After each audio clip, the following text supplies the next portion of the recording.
This is Sabahul Muslim.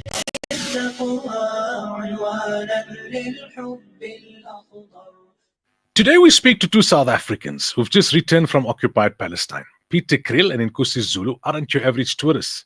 Their visit was an emotional, political, and deeply personal confrontation with apartheid's twin, which is still alive and brutal in Gaza in the year 2025 and in the West Bank. We welcome to Radio Islam International Nkosi Zulu as well as Peter Kriel. Nkosi, a very good morning to you. Welcome. Good morning to you and your listeners at Radio Islam. It's my great pleasure to be invited here today. And Peter, good morning to you and welcome. Thank you very much for having us. It's a pleasure being able to share our first-hand experience with you on Radio Islam today. So, Nkosi, let me start with you. How did this trip come about? To be quite honest, it was a provocation of self-conscious. When myself and Peter met, we basically, I first invited Peter to my political podcast, which is Politics with Nkosi Zulu, which I host all the political debaters and philosophers. So when I invited Peter in Durban to have a session, then we started conceptualizing as to what can we do for the people that are oppressed around the world. We first actually formulated an idea of a humanist walk, which we had proposed to start in July, from the cradle of the humankind, whereby we were going to walk all the way from South Africa through the Middle East, right through to as far as east as possible in Japan or Hong Kong. But then quickly, then we realized that there is a genocide and there's a special case in Palestine, in the Middle East. So we started streamlining our expedition and directed it straight to the Palestinian people. It's all because of our humanitarian activism and basically calling out all the bad things that are happening out there in the world. So yes, that is how it came about. Peter, I'm sure before you embarked on this trip, right, you would have had some idea in terms of what you were going to see. You would have heard reports from others that have gone previously and what they had experienced and what they had seen. Now, when you look back at this trip, how much worse was it than what you expected, or how much different was it? Look, I think Nkosi said it perfectly. We intended to do a humanist walk through Africa and the Middle East first. But upon further research and looking into what's happening in the Middle East, especially occupied Palestine, we came to realize that there is a huge humanitarian crisis going on in Palestine. And we thought that instead of doing something very symbolic with weight, right, we'd rather do something where we go and we have one true objective, and that's truth finding. So we knew that it was probably going to be bad, but I don't think we intended it to be as bad as what we saw. A lot of pass laws, a lot of checkpoints, police acting hostile towards innocent civilians, pointing guns towards children. Palestinians have to go through checkpoints every day. Palestinians young enough to walk get brought up with Israeli occupation force guns in their face. So it was terrible. Nkosi, can you give our listeners some insight into which areas you were actually able to access and visit? And for a person like yourself who grew up under apartheid's shadow, what did it feel like stepping into occupied Palestine and seeing not only parallels but circumstances that are worse than what South Africans experienced under apartheid?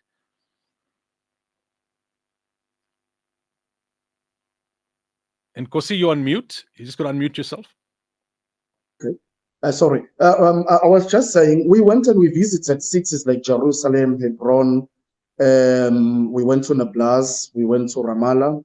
We went to Beta, and we went to Bethlehem itself. And you see, absorbing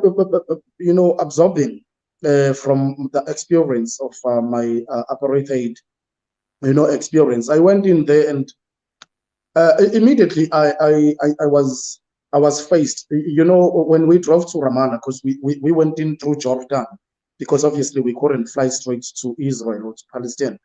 We had to fly into Amman, then take a bus from Amman to the West Bank. I don't want to detail what happened in the border. I think my colleague Pete will detail that, but I just want to notify what hit me the most. You know, immediately when we drove into the town of Ramallah, there was a big yellow board. You know, a big yellow board that was written there. This area is only designated for Palestinian people, and Israelis are not supposed to be here. And in other areas, it will be also, this area is designated for Israelis, Palestinian people are not supposed to be. Then it quickly hits to me in pre-1994, you know, a setting of the South African apartheid. And I understood that, well, in 2025, I'm reliving this apartheid. And just to be in summary, you know, when you go to cities like Bethlehem, that is where they proclaim that Jesus was born. And the city is divided into two. And when I'm saying the city is divided into two, it's not just by sectionalizing or stuff. There's this huge wall that is built straight across the city from one end of the city to the next, whereby Palestinian people are not allowed to access the other parts of the city. Even if you go to Hebron, the city itself is divided into H1 and H2. And some Palestinians have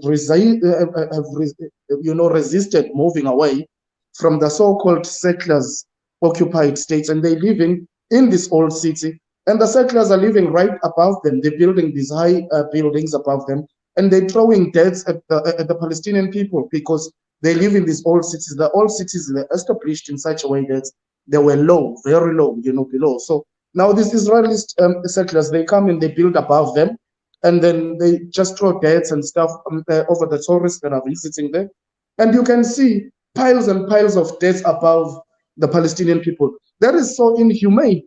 And we went to Jerusalem, we get the Jewish people are having that superiority complex over anything called Palestinian or anything called non-Jewish person. So Ramat, actually, I relived apartheid for at least another 12 days when I was there. And I was wondering, how can I relive this in 2025? And in this modern part of the world called Europe. For you, Peter, I mean, you face criticism from your own community for speaking out. Now that you've embarked on this journey, how has it reshaped your own personal mission? Well, I think that the work that Nkosi and I intended to do has been misinterpreted by a lot of people as to going to Palestine to try and save the Palestinian people. What we went to do, like I said earlier, was to try and find a truth-finding objective. That was our objective. We went there to find a story that we thought South Africans could empathize well with. In terms of community disregardment for what we stand for, and specifically what I stand for, I have to be honest with you. Close friends and family have changed their minds on what is happening in Palestine due to footage and first-hand stories that I've told them. Some has gone as far as to stop referring to the state of Israel and calling it Palestine. So I do think that when our documentary is finished, we'd be able to take the hands of many South Africans to empathize well. But we still have some filming left in South Africa and to finish up this documentary. But the Palestinian part, I think, already touches people. Indeed. Nkosi and Peter, we thank you both for your time and for chatting to us this morning, and all the best with your project going forward, and continue the activism. Keep it up. Thank you very much. Shukran. Keep well. Thank you. Well, there you heard it, Nkosi Zulu and Peter Kriel giving us some perspective